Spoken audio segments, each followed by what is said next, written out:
Hello, everybody, and welcome back to Fandom Fridays, where we proceed to check out all the fanfics on our upload. Why?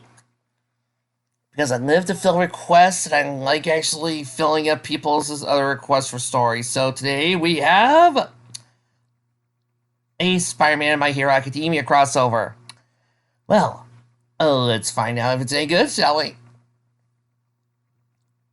Spider-Man Hero Academia by Time Lord 2024. Chapter 1, Rookie.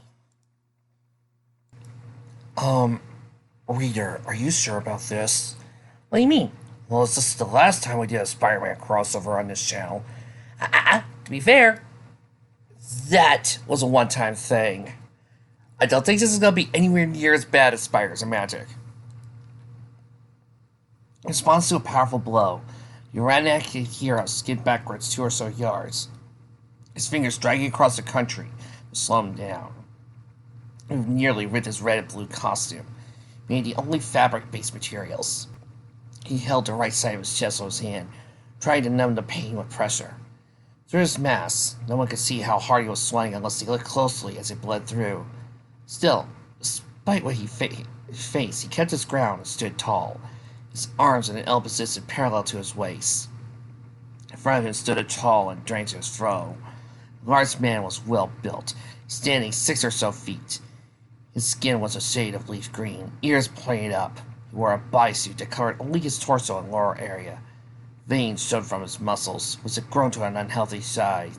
His shoulders shot fire to the air. His palms held some sort of ball shape. Oh God, it's Ultimate Goblin! Oh, I hate Ultimate Goblin. What's the problem with just bringing in a guy with a purple hat and a purple suit? Goofy, yeah, but it's comics. Allow it to be a little bit goofy.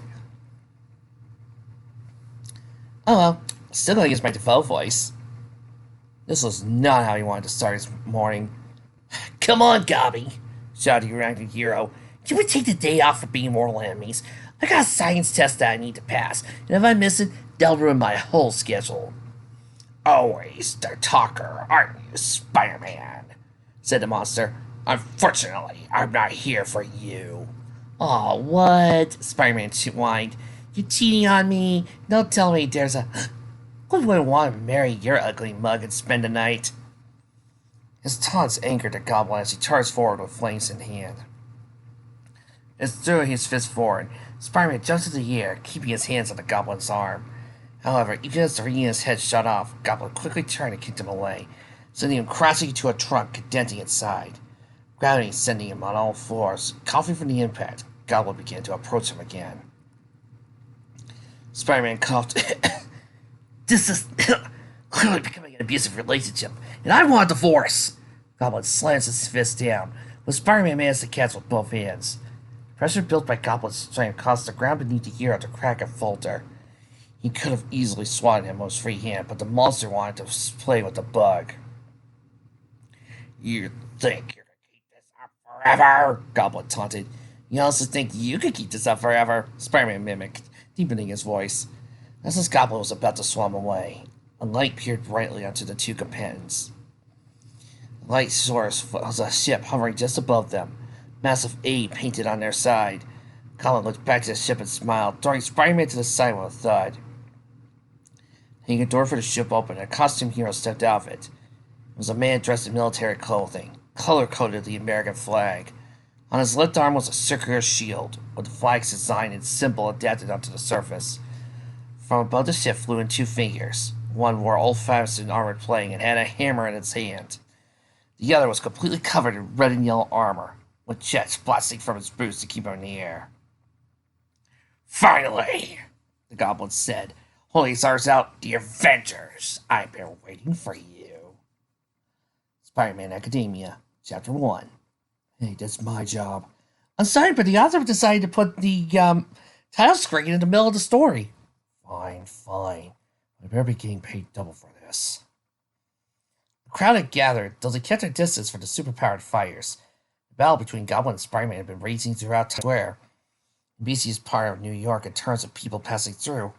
However, now most of the area was empty, closed in by blocks of people. Tables and vehicles were abandoned when the monsters showed up to cause chaos. It took the Avengers 10 minutes to respond, while it took going the Arachnid 5.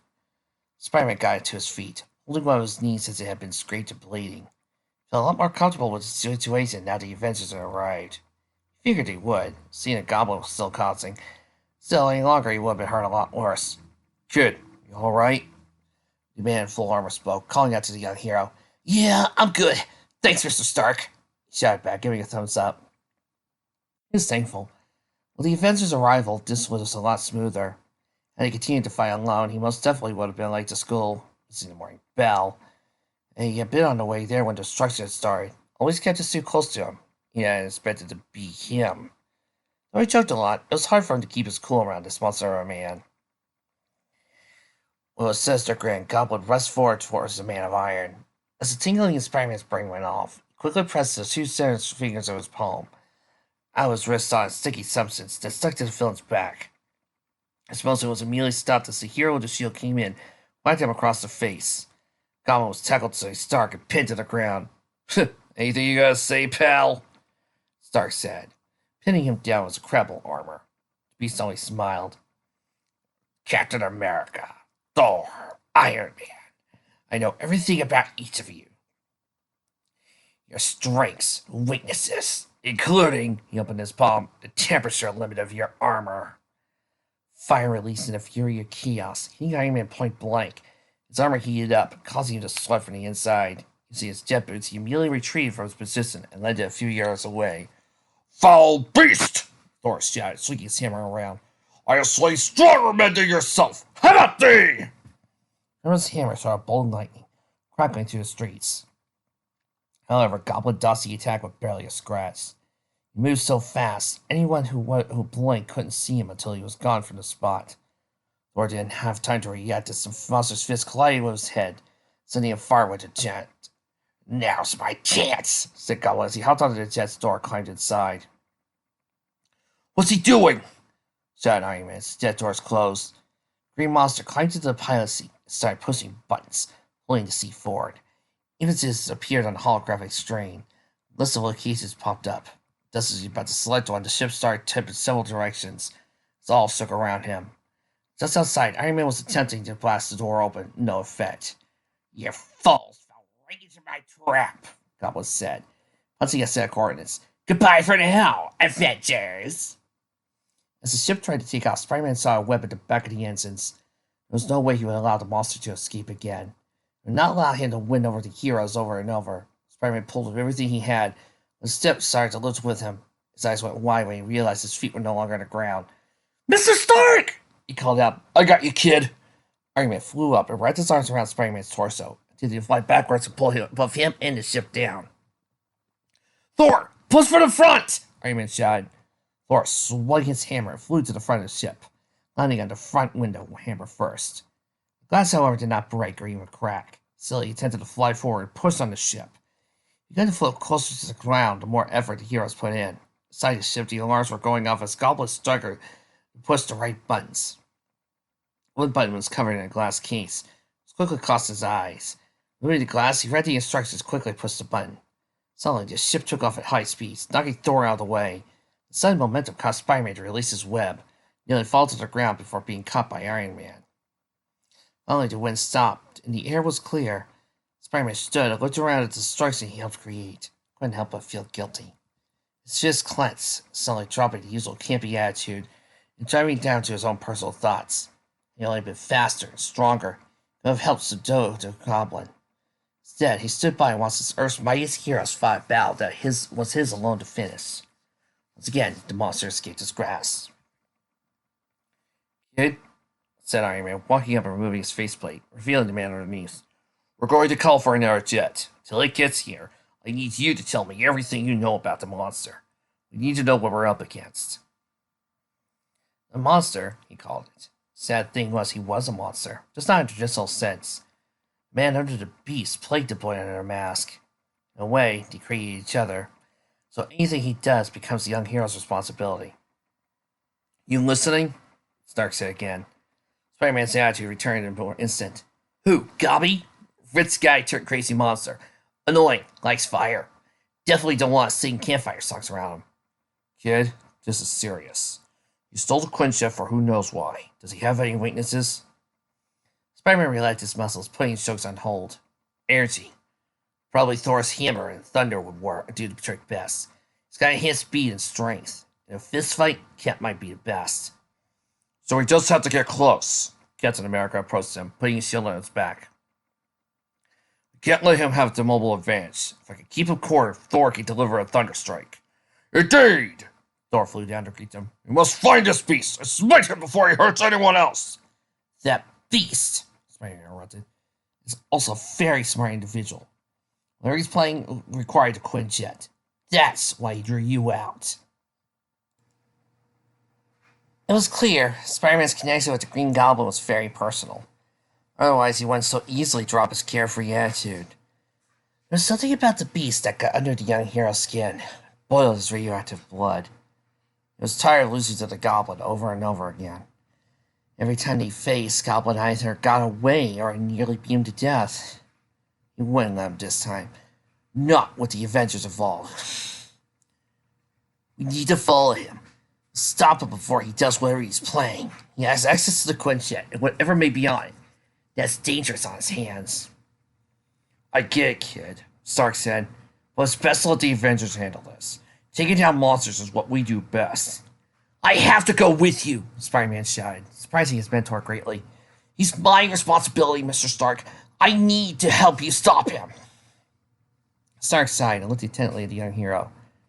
Here, he said, addressing him by his true name. This will be dangerous. Don't know where he may be going, or wherever we may end up. We may end up facing off more than just him. You sure you're up for that? On a second hesitation, he nodded. Stark tried to stare him down, but no effect. Spider-Man was young and stubborn, much like how he was years ago. Even now, Stark considers himself quite stubborn in any situation. So he knew nothing was going to stop Spider-Man. He was likely to find his own way to stop Goblin without him. This way, he'd at least keep him safe. If we're going to do this, Stark pressed a few holographic buttons on keyboard projectors from his arm. You're going to need leverage. Moving right from the sky, Spider-Man felt the tingling in his head again. He took a step forward from a small pod landed behind him. It was no bigger than a bowling pin, but still managed to crack and pierce the ground. The pod opened, and inside it was a red watch, with a single button inside of it. Slowly, Spider-Man picked the watch up and held it close enough for him to see clearly. Put that on, and don't use it until I say so, okay? Spider-Man turned to face him, carefully strapping the watch on his wrist. Let's get going. Following the arrival of the pod, a new ship hovered out of the sky.